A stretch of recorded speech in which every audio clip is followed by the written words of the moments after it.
사진 한 장을 보여드리겠습니다. 이 사람은 누구일까요? 네, 접니다. 아직은. 네, 이 사람입니다. 이 사람은 누굴까요? 수염이 아주 멋지게 난 사람입니다.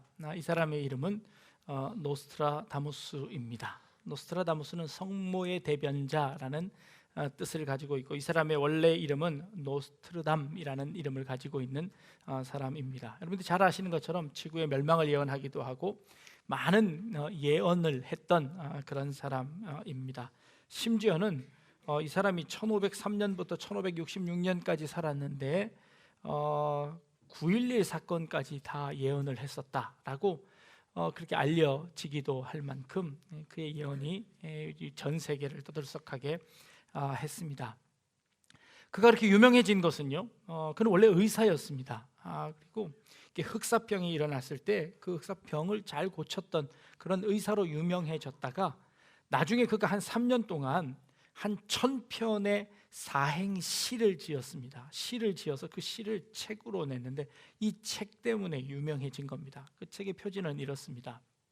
네, 이런 책인데요, 이 짤막하게 기록되어진 이 책들을 보면서 뒤에 후세의 사람들이 그의 예언을 현대에 일어났던 일들과 이렇게 쫙 맞추기 시작했습니다. 9.11 사건이 일어나고 나서 그가 9.11도 예언했었다 하고 그의 책을 막 뒤지다가 어떤 한 구절을 찾았습니다. 그리고 그것을 해석했는데 이렇습니다. 1999년 일곱 번째 달에 하늘에서 공포의 대왕이 내려오리라 라는 이렇게 짤막한 예언이 있었습니다.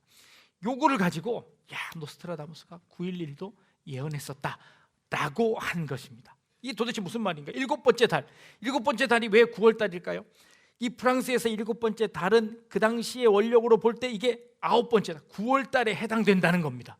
그래서 그것이 9월이었고 이 1999를 이렇게 뒷자리를 이렇게 거꾸로 하면 9일이 된다는 겁니다. 말이 안 돼. 네, 어쨌든 그렇게 해서 이게 9.11이 된다는 겁니다. 그렇게 해서 이 9.11도 미리 예언된 사건이었다라고 하는 것이었습니다. 그가 이야기했던 지구의 멸망은 그냥 지나가 버린 해프닝이 되어버렸습니다. 그래서 요즘 뜨는 또 한 사람의 예언가가 있습니다. 누군가 하면요, 바바반가라는 사람입니다. 불가리아의 최고 예언가입니다. 이 사람이 지구 멸망을 5079년으로 두었습니다. 아직도 이 사람은 여전히 쓸만합니다. 아직 5000년이 되기 전까지는 이 사람의 말이 효력을 발휘할지도 모르겠습니다. 어쨌든 이분은요 1911년생인데요 어렸을 때 토네이도가 부는데 그 토네이도에 한번 휩쓸려서 올라갔다가 떨어집니다. 그리고 나서는 시력을 잃어버렸습니다. 시력을 잃고 영역이 더 세져서 미래를 알 수 있게 되었다는 겁니다. 그 이후로 많은 예언을 했는데 그 예언이 정말 많이 맞았다는 겁니다. 그분이 언제 돌아가셨냐면 1996년도에 85세로 돌아가셨습니다. 근데 그분이 2019년도를 향해서 예언한 것이 한 5-6가지가 있습니다. 이걸 한번 불러드리려고 하는데 올해 이제 운세입니다. 올해 어떤 일이 일어날 거냐면 이 사람에 의하면 대지진이 일어날 거랍니다. 지진이야 뭐 여러 군데 다 일어나니까. 쓰나미가 일어나는데 아시아 일부 지역을 휩쓸어서 엄청난 피해를 줄 거랍니다. 그리고 유럽이 경제가 붕괴가 돼서 경제 사태가 일어날 것이다 라는 겁니다. 이거는 브렉시트 때문에 그렇게 될 수도 있을까요? 잘 모르겠습니다. 근데 제가 이게 더 걱정이 되는 게 하나가 있는데 뭐냐면 커다란 운석이 이 지구를 이렇게 덮칠 거랍니다. 근데 그 운석이 어디에 떨어지냐면 러시아에 떨어진답니다. 제가 다음 주에 러시아를 가게 되는데 우리 청년들과 함께 러시아를 가야 하는데 제가 걱정입니다. 가야 할까 말아야 할까. 그리고 러시아의 대통령이 암살 시도가 있을 거랍니다. 그리고 미국 대통령이 의문의 병으로 청력을 손실할 거랍니다. 이건 좀 맞는 것 같아요. 요즘 아무 말도 안 듣는 거 보니까 이미 청력이 손실된 거는 아닌가라는 생각이 들기도 합니다. 정말 구체적으로 예언을 했습니다. 이분의 이 맞을 확률이 몇 퍼센트 될까요? 지금 과거의 역사를 볼 때 약 한 65% 정도 맞았답니다. 그러니까 굉장히 많이 맞은 거죠. 50% 맞으면 확률이 정확하게 반입니다. 확률보다 조금 더 높아졌으니까 혹시 하는 생각이 들기도 합니다. 네, 신년돼서 운세를 봅니다. 많은 사람들이 쫓아갑니다. 어떻게 올해는 어떤 일이 벌어질까요? 네, 그 사람의 말이 맞을 수도 있고 틀릴 수도 있습니다.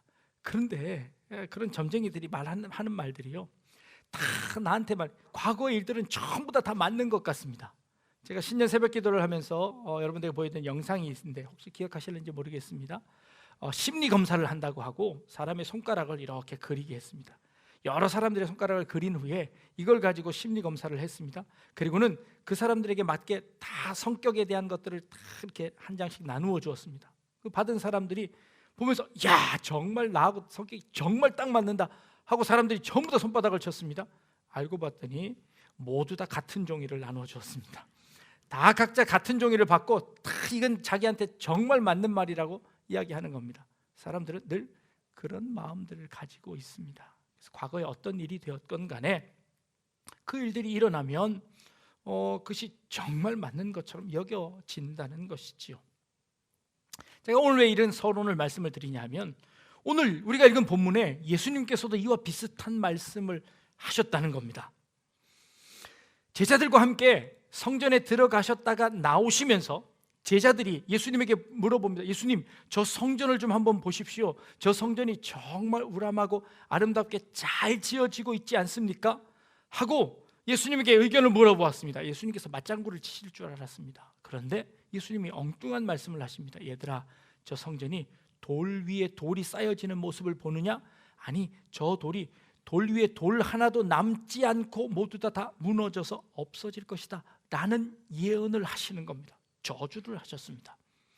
그런데요, 그 예수님의 말처럼 정말 AD 70년에 이 예루살렘 성전이 완전히 다 무너져 버렸다는 겁니다. 예수님의 말씀이 아주 적중해서 정확하게 맞아 떨어졌다는 겁니다. 예수님 참 대단하시지 않습니까? 과연 그럴까요? 예루살렘 성전은요, 세 차례에 걸쳐서 지어졌습니다. 첫 번째 성전은 솔로몬이 지었습니다. 다윗이 지으려고 하던 것을 예수님께서 막으셔서 이 재료를 다 준비했습니다. 그리고 솔로몬이 성전을 아름답게 지었습니다. 온 백성들이 기뻐하고 그곳에서 하나님께 예배드렸습니다. 그러나 바벨론 제국에 의해서 그 성전이 무너져 버렸습니다. 그리고 많은 사람들은 포로로 끌려갔죠. 70년 동안 포로 생활을 하다가 고레스 왕 때에 거기서 그 스룹바벨을 통한 이 이스라엘이 대거 이 이스라엘로 돌아옵니다. 이스라엘 백성들이 돌아오게 되어지지요. 그때 스룹바벨이라는 사람이 무너진 성전을 바라보며 이 성전을 다시 한번 재건해야 되겠다라고 마음을 먹지요. 그래서 그 성전을 다시 재건을 합니다. 이것이 2차 재건입니다. 그리고 나서 이 로마에 의해서 예루살렘 성전이 다시 한번 멸망을 당합니다. 그런데 이번에는 누구에 의해서 지어졌냐 하면 헤롯에 의해서 이 성전이 지어졌습니다. 두 번은 이 이스라엘 백성들의 자신의 힘으로 지어진 성전입니다. 그러나 헤롯은 이방인이었습니다. 이두메 사람이어서 이 이방인에 의해서 이 헤롯이 성전을 지었는데, 왜 헤롯이 이 성전을 지어주었냐 하면 이 헤롯은 굉장히 정치적인 사람이어서 로마에 가서 이 이스라엘을 다스릴 수 있는 권한을 이양받아 왔습니다. 그리고 그 로마의 조공을 잘 바쳐야 했습니다. 그러려면 내란이 없어야 되고 밀란이 없어야 되고 이 정치를 잘 해야 하는 그런 책임이 있었습니다. 그래서 이 유대인들에게 잘 보이기 위해서 내가 너희들의 소원인 성전을 지어주마 하고 성전을 짓기 시작했습니다. BC 20년경부터 19년서부터 성전을 짓기 시작해서 AD 63년까지 지었습니다. 그 전에 이 헤롯이 죽고 그 아들들이 대를 이어서 그 성전을 완성해서 63년도에 완성하게 되었습니다. 그러면 예수님께서 지금 이 성전을 보고 계시는 그 당시에는 이 성전이 어땠을까요? 지어지고 있는 중간이었습니다. 큰 외형은 9년 만에 완성되었고 그 안에 세부적인 그 성전을 짓는 일들은 그렇게 오랜 시간 동안 성전을 지었습니다. 헤롯은요, 굉장히 건축에 조예가 깊은 사람이었습니다. 그가 만든 도시들이 여럿 있었고요, 수로를 만들었는데 그 수로가 몇 킬로 되는 그 수로에 이쪽에서 물을 부으면 그 물이 저쪽 끝까지 하나도 남기지 않고 흘러내려갈 수 있을 정도로 그 높이를 정해서 그 수로를 만드는 그런 토목 기술을 가지고 있었습니다. 그래서 이 헤롯 성전은 솔로몬이 지었던 그 성전보다도 더 우람하고 더 멋있는 성전이었을 것이다 라고 성경학자들은 추정할 정도로 헤롯은 그런 건축의 조예가 깊은 사람이었습니다. 그래서 그 헤롯이 성전을 건축해 주고 있었죠. 예수님과 제자들은 그 아직 완공되지 않은 그 성전에 들어가서 예배를 드리고 나오다가 성전을 짓는 모습을 보는 겁니다. 돌 위에 돌이 쌓여지고 그 위에다 또 돌을 올려서 우람하게 쌓여지는 그 성전을 바라보며 제자들은 어쩌면 하나님께 감사했는지도 모르겠습니다. 하나님, 이렇게 아름다운 성전을 우리에게 다시 회복시켜 주시니 감사합니다. 그리고 이 성전을 통해서 우리가 하나님께 예배할 수 있게 되었으니 얼마나 다행입니까? 이 성전이 참 아름답게 지어지고 있지요, 예수님 하고 그 예수님에게 동의를 구하는 말이었습니다. 그런데 예수님께서는 반대로 이야기하고 있습니다. 저 사람들이 돌 위에 돌을 쌓는 것을 보느냐? 아니, 그 돌 위에 돌이 하나도 쌓여지지 않도록 그 돌은 다 무너져 버릴 것이다 라고 하는 예언을 하신 것이지요. 그리고 실제로 이 63년에 완공이 되었는데 70년 되어서 이 로마의 티투스 장군이 와서는 이 예루살렘 성전을 완전히 다 부수어 버렸습니다. 예수님의 예언이 적중했습니다. 정확하게 맞았습니다. 대단하지요. 예수님께서 어떻게 이런 예언을 하셨을까요? 예수님은 하나님의 아들이시니까 뭐 모든 걸 다 아시겠지요. 예수님은 다 맞추실 수 있는 분이죠. 물론 그렇지요. 예수님께서 이 말씀을 하신 이유는 뭘까요? 다른 사람들보다 나는 더 적중하게 잘 맞힌다 라는 것을 말씀하시기 위한 것일까요? 아니, 혹 세상 사람들은 이렇게 이야기할 수도 있습니다. 야, 마태복음이 언제 쓰여졌는데, 그 마태복음이 쓰여질 때는 이미 그 로마 성전이 다 멸망한 후 아니야? 그러니까 나중에 후대에 일어났던 일들을 그냥 기록한 것이지 그게 예수님의 예언이 맞는 거야 안 맞는 거야? 그런 바보 같은 소리 하지 마 라고 이야기하는 사람들도 있습니다. 어떤 사람은 이 예루살렘 성전이 여기 멸망이 마태복음에 기록되어 있지 않는 것을 보고 마태복음은 70년 이전에 기록되었다라고 하는 사람들도 있고, 아니 그 이후에 기록되었다라고 하는 사람들도 있습니다. 어찌되었건 상관없습니다. 예수님께서 그 하신 말씀은 그 정확한 미래를 맞추기 위한 것이 아니었다는 것입니다. 다른 예를 한번 들어볼까요? 구약에 가보면 하나님께서 이 역사를 주관하시고 이 역사를 인도하신다는 그 사건들이 선지자들 통해서 많은 부분 예언되어지고 우리에게 알려지고 있습니다. 그 중에 하나가 느부갓네살 왕의 꿈입니다. 다니엘서에 등장하는 하나님이 세계의 역사를 다 주관하신다는 그 역사를 다니엘서를 보면 알 수 있습니다. 느부갓네살 왕이 바벨론의 왕이 되었습니다. 그리고 나서는 한 꿈을 꾸었는데 그 꿈이 도대체 이해가 되지 않는 것입니다. 도대체 이게 무슨 꿈일까? 그래서 그 나라에 있는 모든 그 박사들과 점성술가들을 다 불러서 그 꿈을 해석하라고 했습니다. 아무도 그 꿈을 해석할 수 없었습니다. 그런데 이 유대 나라에서 포로로 잡혀온 그 어린 한 소년이 내가 그 꿈을 해석해 드리겠습니다 라고 나왔습니다. 그리고 그 꿈을 해석했습니다. 그 꿈은 바로 이런 것이었습니다. 사진 한번 보여주시죠. 네, 이 꿈이었습니다. 왕이시여, 왕이 꾼 꿈은 커다란 신상의 꿈입니다. 그런데 그 신상의 머리는 금으로 되어 있고 가슴과 팔은 은으로 되어 있고 배와 넓적다리는 동으로 되어 있는 꿈입니다. 그리고 다리와 발은 철로 되어 있는데 그 발바닥은 철과 흙이 막 섞여져 있습니다. 그런데 이 섞여져 있는 이 꿈을 꾸셨는데, 그런데 저쪽 저 하늘에서 어떤 커다란 돌 하나가 날아와서는 이 신상을 부수었는데 이 신상이 가루처럼 사라지고 그 돌이 산을 이루었습니다 라는 해석이죠.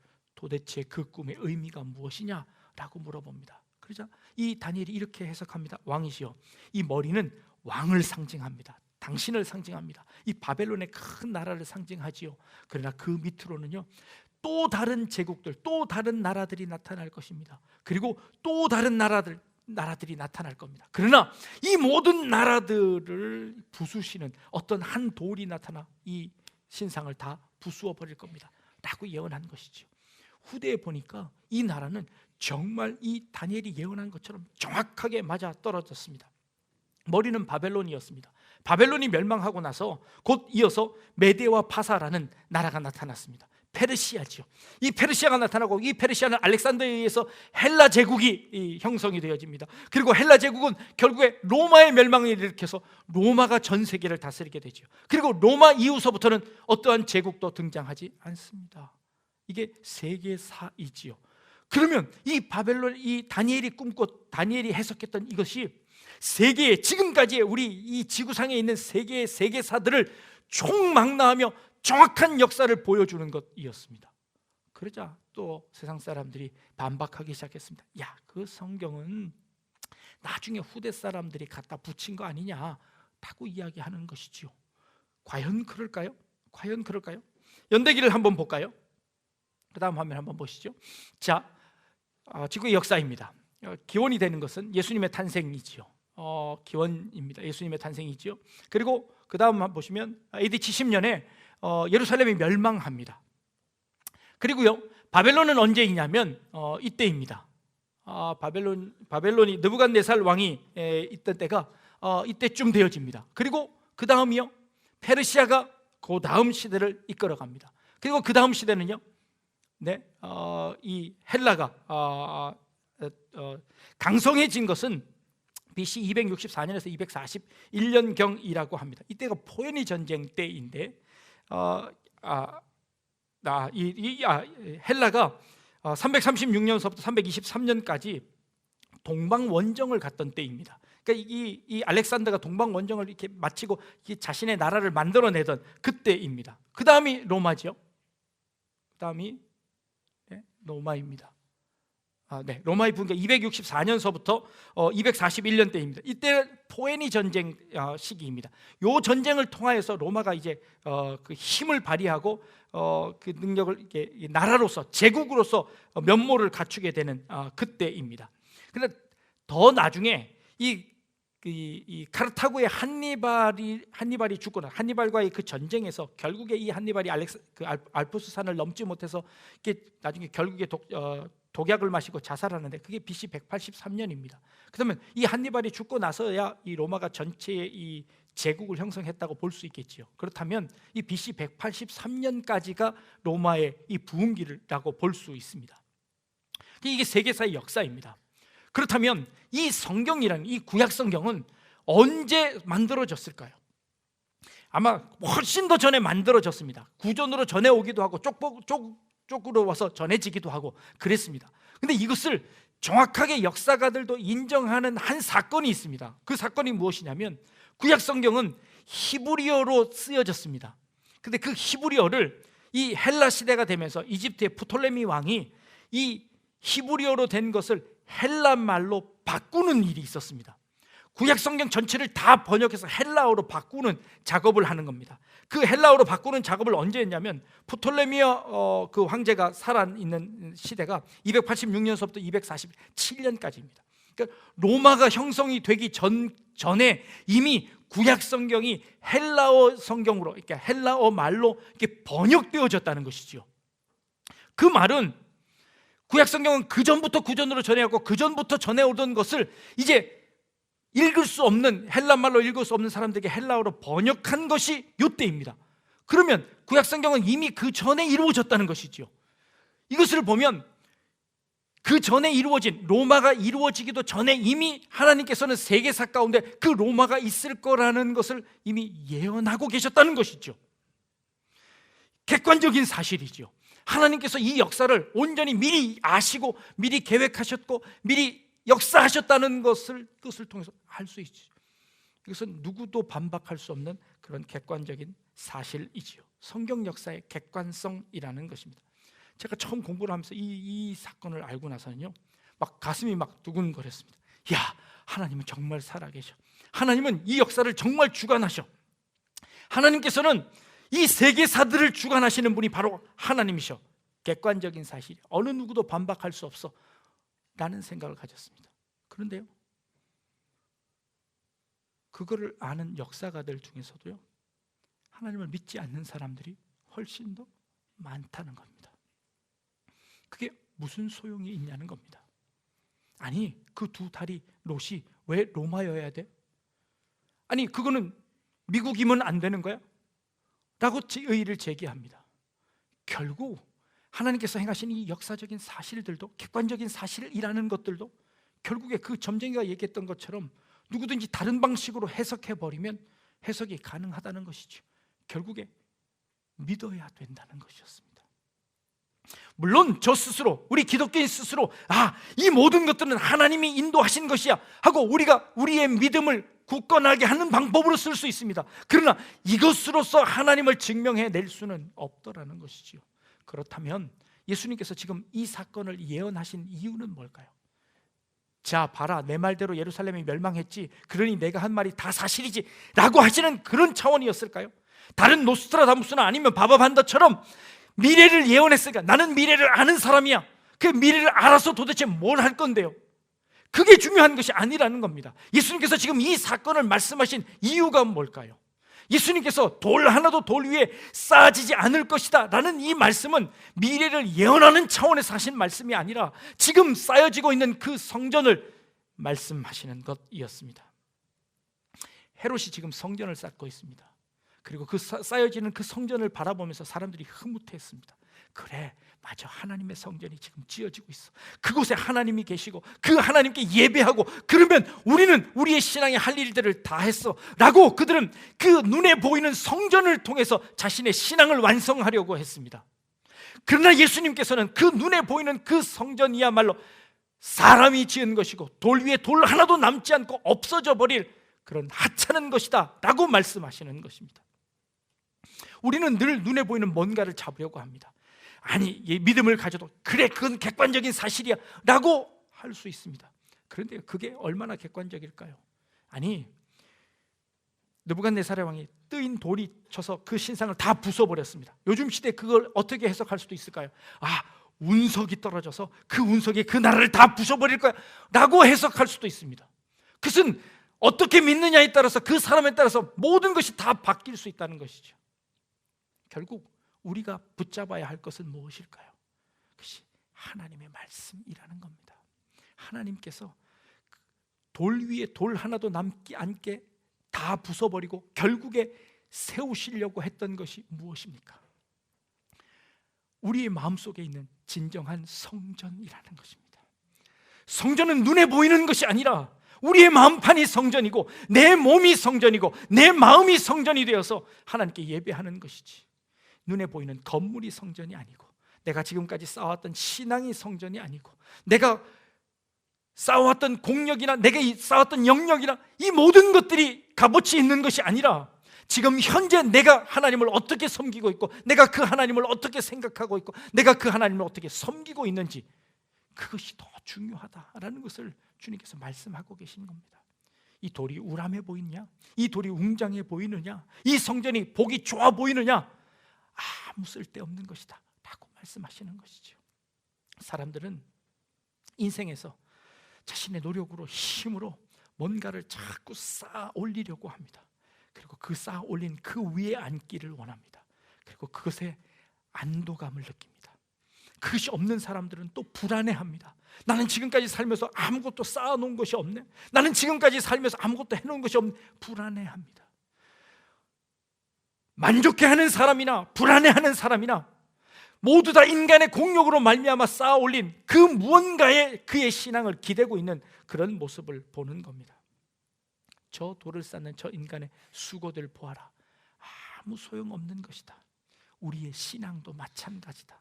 네가 지금까지 20년 동안 신앙생활 했느냐, 30년 동안 신앙생활 했느냐, 그 신앙생활 하면서 네가 그만큼 쌓았느냐, 네가 쌓은 것이 도대체 무엇이냐, 한순간 불어버리면 먼지처럼 날아가 버릴 그것이 우리의 인생이 아니더냐. 진정한 예배를 드려라. 진정한 성전을 세워라. 참된 성전은 네 마음이 하나님의 성전이 되는 것이다. 네 삶이 성전이 되는 것이다 라고 말씀하시는 것이죠. 미래를 예측하고 사람들은 늘 관심을 가집니다. 하나님께서 이 말씀도 하셨죠, 이렇게 하셨죠, 이렇게. 네, 물론 맞습니다. 하나님께서 그 모든 것들을 다 인도하실 것입니다. 그렇다면 하나님께서 그것을 다 인도하신다면 그러면 우리는 어떤 생활을 살아야 될까요? 하나님이 다 인도하셨으니까 그냥 다 맡기면 되나요? 네, 오늘 하루를 그 하나님을 의지하며 살아가는 것이죠. 하나님을 믿는다고 하면서도 우리는 말로만 하나님을 믿는 것이지, 우리의 삶에서는 우리가 믿는 것은 연금이고 우리가 믿는 것은 내가 쌓아둔 은행 잔고이고, 그게 신앙이 아니라는 것을 우리에게 말씀해 주고 계십니다. 돌 하나도 돌 위에서 하나도 없어질 것이다. 남기지 않고 다 쓸어버릴 것이다.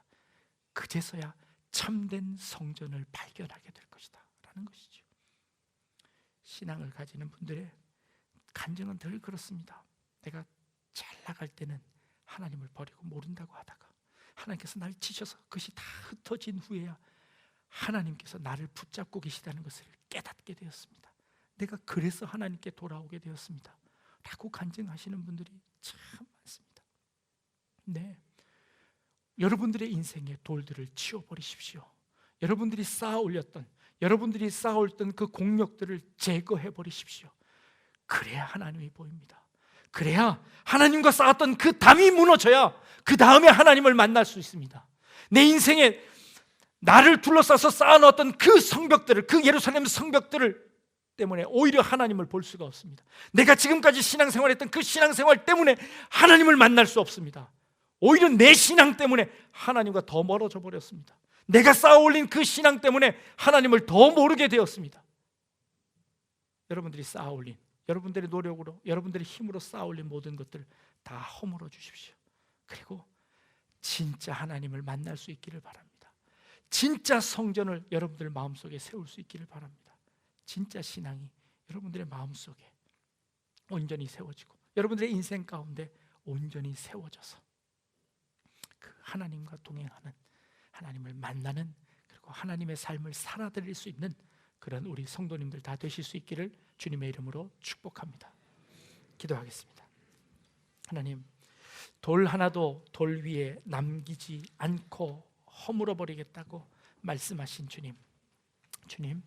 주님이 우리의 담을 허물기 전에 우리가 먼저 그 담을 허물게 하여 주시고, 하나님과 우리 사이에 막혀져 있는 그 어떠한 담도 다 제거하게 하여 주시며, 하나님을 온전히 만나고 하나님을 온전히 예배할 수 있는 그런 우리의 삶, 우리의 인생이 되어질 수 있도록 인도하여 주옵소서. 감사드리며 예수님의 이름으로 기도합니다. 아멘.